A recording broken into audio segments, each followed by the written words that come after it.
அதிமுக பாஜக கூட்டணி, மற்றொரு புறம் திமுக காங்கிரஸ் கம்யூனிஸ்ட் இது போன்ற கூட்டணி, மற்றொரு புறம் தமிழக வெற்றி கழகம். இது எல்லாவற்றையும் தாண்டி தனித்து நாம் தமிழர் கட்சி போட்டி. 2026 சட்டமன்ற தேர்தல் எப்படி இருக்கும் அப்படிங்கிறதான் பேச போகிறோம். அன்பான உறவுகளுக்கு நான் உங்கள் அனிஷ் பாத்திமா, இது உங்கள் வேலுநாச்சு. நேற்றைய தினம் அதிமுக பாஜக கூட்டணி மீண்டும் ஒரு முறை உறுதியாக இருக்கிறது. பாஜகவுடைய கூட்டணியை அதிமுக விரும்பி நாடி மீண்டும் போயிருக்காங்க.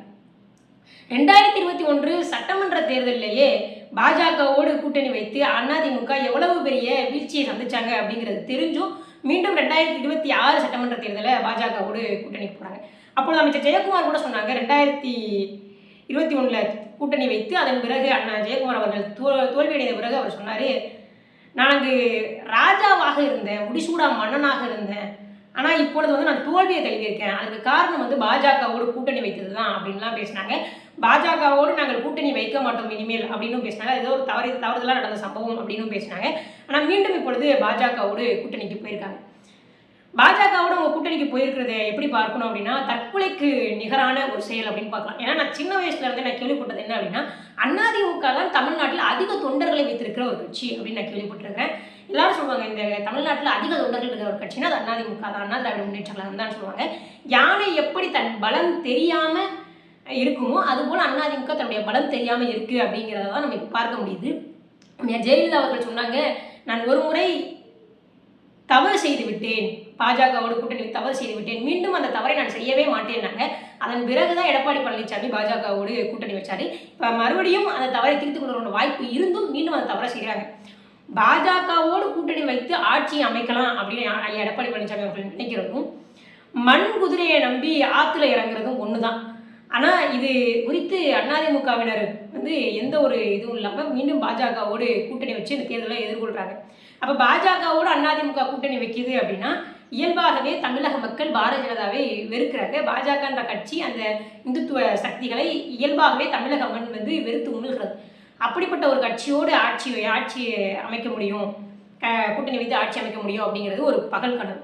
இன்னொரு புறம் திமுக வழக்கம் போல காங்கிரஸ் கம்யூனிஸ்ட் விசிகா இது போன்ற கட்சிகளோடு கூட்டணி வைத்து இந்த தேர்தலை எதிர்கொள்ள இருக்கு.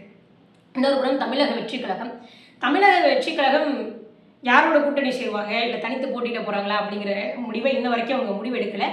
அது மட்டும் இல்லாமல் தமிழக வெற்றி கழகத்தில் அவர்கள் எப்படி புதிதான தேர்தல் களம், அவர்களுக்கு தேர்தல் களம் எப்படி இருக்கும், அவர்களுடைய கொள்கைகளோ கோட்பாடுகளோ ஒரு தெளிவான நிலைப்பாடுகளோ எதுலேயுமே இல்லை. ஏன்னா இப்போ ரீசெண்டாக வக்ஃபு வாரியத்திற்கு கூட போராட்டம் பண்ணாங்க. அந்த போராட்டத்தில் புஷி ஆனந்த் அவர்கள்ட்ட இந்த வக்ஃபு வாரியத்து சட்டத்தை எதற்காக எதிர்க்கிறீங்க, வேலிடான ரீசன் சொல்லுங்கள் அப்படின்னு கேட்டதுக்கு என்ன வேலிடான ரீசன் அப்படின்னு கேட்குறாங்க.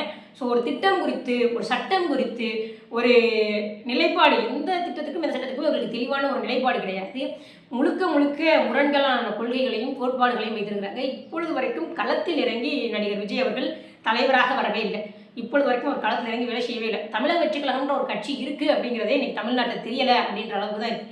விஜய் அவர்கள் கட்சி ஆரம்பிக்கும் போது அந்த மாநாடு தொடங்கிய போது பேசப்பட்ட பேசுபொருள் போல அதன் பிறகு அவரை பற்றி பேசப்படவும் இல்லை. அவர் எந்த ஒரு மிகப்பெரிய நிகழ்வையும் முன்னெடுக்கவும் இல்லை. இதுதான் இன்றைக்கு தமிழ்நாட்டுடைய யதார்த்தமாக இருக்குது. இப்போ இன்னொரு புறம் நாம் தமிழர் கட்சி, இந்த எல்லா கட்சிகளையும் எதிர்த்து ஒரு கட்சி போட்டியிடுகிறது, அது நாம் தமிழர் கட்சி. நாம் தமிழர் கட்சி தனிச்சு போட்டியிடுது அப்படின்னு சொன்னப்போ நிறைய நபர்கள் நாம் தமிழர் கட்சியுடைய ஆதரவாளர்களாக இருக்கக்கூடிய நிறைய பேர் என்ன சொன்னாங்கன்னா, அவங்க அதிமுகவோடு கூட்டணி போகலாம், தமிழக வெற்றி கழகத்தோடு கூட்டணி போகலாம் அப்படின்லாம் சொன்னாங்க. அண்ணன் சீமான் அவர்கள் தனித்து தான் போட்டி அப்படின்னு தெளிவாக இருந்தாங்க. பல இடங்களில் வேட்பாளர்களை அறிவித்து வேலையும் செய்ய ஆரம்பிச்சிட்டாங்க. அப்போ ஏன் அண்ணன் சீமான் அவர்கள் தனித்து தான் போட்டி அப்படின்னு சொன்னாங்க அப்படின்னா, அதிமுக இந்த இடத்துல தான் போய் நிற்கும் அப்படிங்கிறது அண்ணன் சீமான் அவர்களுக்கு தெரியும். தமிழக வெற்றி கழகத்திடம் எந்த கொள்கையும் எந்த கோட்பாடும் இல்லாதவர்களிடத்துல எந்த ஒரு தத்துவ புரிதலும் இல்லாத, கொள்கை புரிதலும் இல்லாத, கோட்பாட்டு புரிதலும் இல்லாத அவர்களிடத்துல என் பிள்ளைகள் நான் அடகு வைக்க மாட்டேன், அடமானம் வைக்க மாட்டேன் அப்படிங்கிறதுல எங்களுடைய அண்ணன் சீமான் அவர்கள் உறுதியாக இருந்தாங்க. வெறும் ஆட்சி மட்டும்தான் வேணும், வெறும் அதிகாரம் மட்டும்தான் வேணும் அப்படின்னு நினைக்கிறவங்க கூட்டணிக்கு போகலாம். எந்த கட்சியோடு வேணால் கூட்டணி போகலாம். எப்படி திமுக சுதந்திரா கட்சியோடு கூட்டணி போனதோ, எப்படி திமுக பாஜகவோடு கூட்டணிக்கு போனதோ, எப்படி திமுக எந்த காங்கிரஸை எதிர்த்து போட்டிட்டார்களோ அதே காங்கிரஸோட கூட்டணிக்கு போனார்களோ அப்படி கூட்டணிக்கு போகலாம். அதே போல் அதிமுக பாஜகவோட கூட்டணி போயிருக்காங்க, அதிமுக காங்கிரஸ் கூட்டணி இருந்திருக்கிறது. இப்படியெல்லாம் வெறும் எங்களுக்கு அதிகாரம் மட்டும்தான் வேணும், இந்த மக்கள் மீது அதிகாரத்தை செலுத்தணும் அப்படின்னு நினைக்கிறவங்க எந்த கூட்டணிக்கு வேணால் போகலாம், என்ன வேணும்னாலும் பேசலாம், அவர்கள் செய்யக்கூடிய தவறுகளை மறைக்கலாம், அவர்கள் செய்யக்கூடிய தவறுகளுக்கு முட்டுக் கொடுக்கலாம், என்ன வேணால் செய்யலாம். ஆனால் என்னுடைய மக்கள் நலன் சார்ந்து இருக்கிறேன், என்னுடைய மக்களுடைய உரிமைகளுக்காக நான் பேசுகிறேன், என் மக்களுக்காக நான் இருக்கிறேன்றவர் தனித்து தான் நிற்க முடியும். அவர் தனிச்சு நின்னா மட்டும்தான் நான் என் மக்களுக்காக இருக்கிறேன். அதிமுக தூத்துக்குடி துப்பாக்கி சூட நியாயப்படுத்த வேண்டிய அவசியம் இல்லை. அதிமுகவோட கூட்டணிக்கு போனால் தூத்துக்குடி துப்பாக்கி சூட நாங்கள் நியாயப்படுத்தணும். அதற்கு நாங்கள் மன்னிப்பு கேட்கணும். செய்யாத தவறுக்கு நாம் தமிழர் கட்சி மன்னிப்பு கேட்க வேண்டிய தேவையில்லை. என் பிள்ளைகளை எந்த இடத்துலையும் நான் அடகு வைக்க மாட்டேன், என் பிள்ளைகளை எந்த இடத்துலையும் அடமானம் வைக்க மாட்டேன், என் பிள்ளைகளை புலிக்கொடியை தவிர வேறு எந்த கொடியையும் நான் தூக்க விட மாட்டேன் அப்படின்றத நான் சீமான் அவர்கள் மட்டும்தான். இந்த காலத்தில் எல்லாரும் அவர்களோடு கூட்டணி இவர்களோடு கூட்டணி அப்படின்னு இன்னும் பாஜக அதிமுக கூட்டணி, இன்னும் அந்த கூட்டணியில் யார் யார் இணைவாங்கன்னு தெரில, தாவேக இணைவான்னு தெரில, திமுக கூட்டணி, இந்த கூட்டணியில் யார் யார் இணைவாங்கன்னு தெரில. ஆனால் எல்லாரும் இப்பொழுதுதான் கூட்டணியை முடிவு செய்து கொண்டிருக்காங்க. ஆனால் சீமான் அவர்கள் 100க்கும் மேற்பட்ட வேட்பாளர்களை முடிவு செய்து அடுத்த தேர்தலுக்கு தயாராகிட்டாங்க. தேர்தல் பணிகளை மிக முன்கூட்டியே துவங்கிய கட்சி அப்படின்னா அது நாம் தமிழர் கட்சி மட்டும்தான்.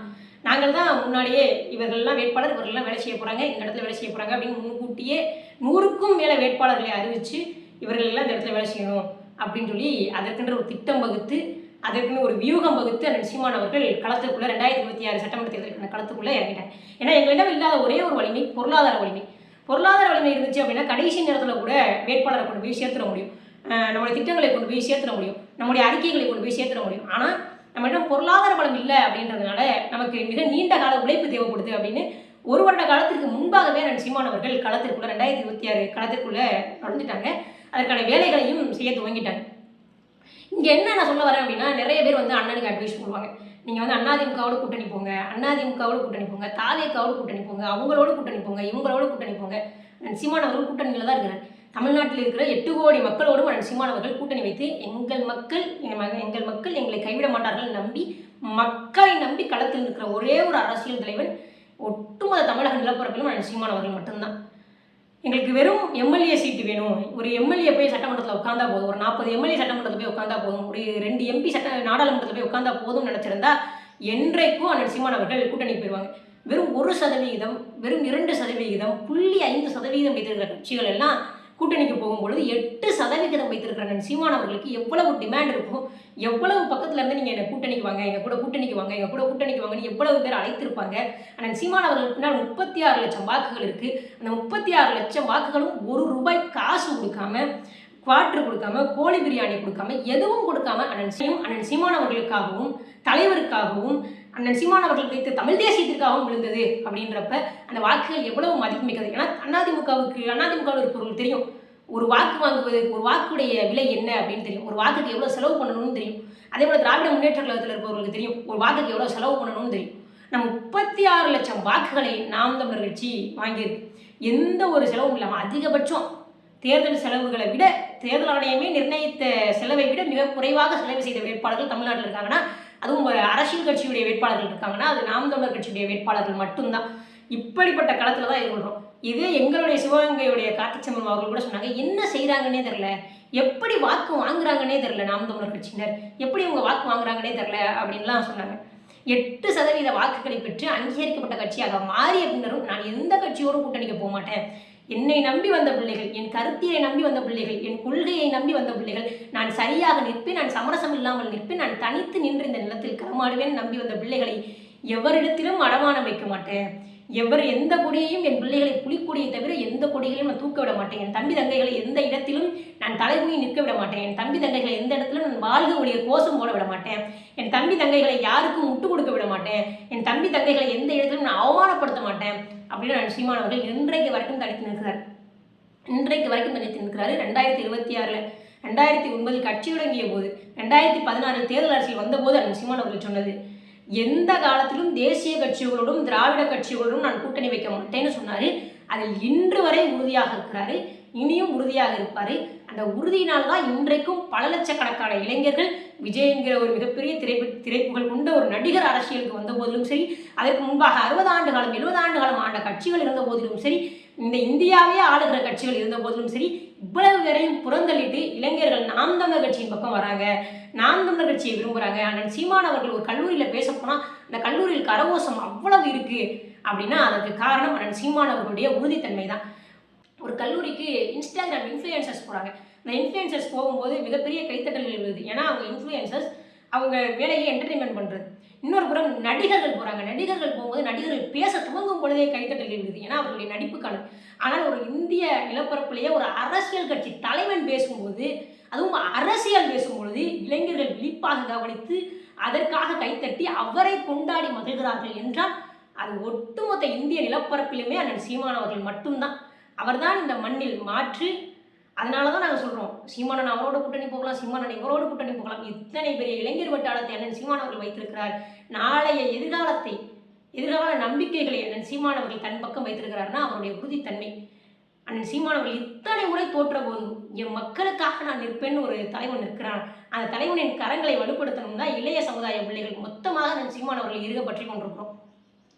அதனால அதிமுக பாஜகவோட கூட்டணி போயிடுச்சு, திமுக ஒரு மிகப்பெரிய கூட்டணியை வச்சிருக்கு, தாவேகான்ற ஒரு மிகப்பெரிய ஒரு புகழ்பெற்ற ஒரு நடிகர் வந்திருக்காரு. இது எல்லாவற்றையும் அடித்து தள்ளிவிட்டு நாம் தமிழர் கட்சி இந்த களத்தில் வெற்றி கொள்ளும். நன்றி.